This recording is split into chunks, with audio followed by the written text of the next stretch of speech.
નમસ્કાર, મનોમંથન ન્યૂઝમાં આપનું સ્વાગત છે।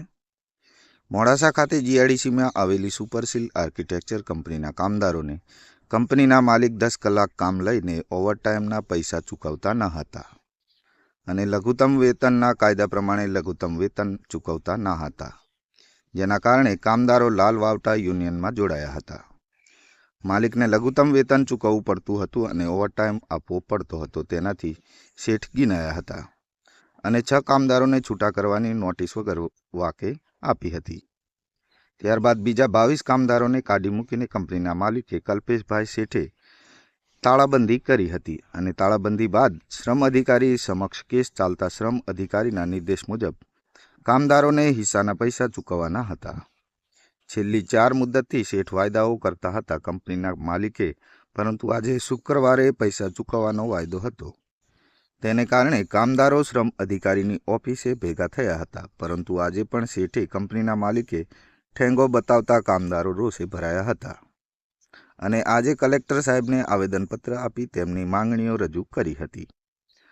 આ સમયના મહામંત્રી એડવોકેટ DR જાદવ અને યુનિયનના ઉપપ્રમુખ એડવોકેટ ચંદ્રપાલસિંહ, મંત્રી રાકેશ તરાર તેમજ કામદાર આગેવાનો હાજર રહ્યા હતા।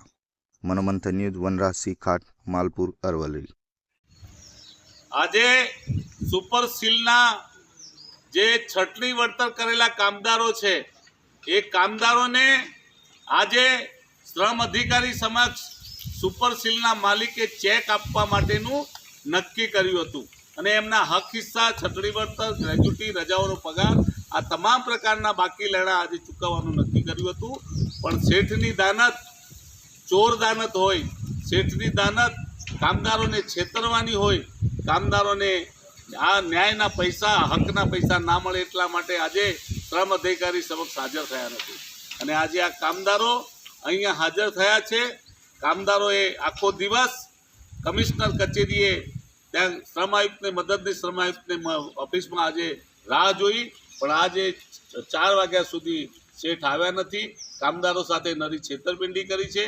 આજે કલેક્ટર સાહેબને આવેદનપત્ર આપીને, શ્રમ અધિકારીને અરજી આપીને માંગ કરી છે કે તેમના નોકરી સમય દરમિયાનના જે વર્ષો છે, નોકરી સમય દરમિયાનના જેટલી નોકરી થઈ હોય એટલા તમામના જે હક હિસ્સા નીકળે છે એ હક હિસ્સા ચૂકવી આપવા માટે આજે શ્રમ અધિકારીના કહેવા પ્રમાણે આજે અરજી પણ આપી છે, કલેક્ટર સાહેબને આવેદનપત્ર આપ્યું છે અને જો અઠવાડિયાની અંદર 7 દિવસની અંદર આ પૈસા નહીં મળે તો કંપનીના ગેટ ઉપર, કંપનીના ઝાપા ઉપર ઉગ્ર આંદોલન કરવામાં આવશે અને જ્યાં સુધી ન્યાય ન મળે ત્યાં સુધી લડી લેવામાં આવશે।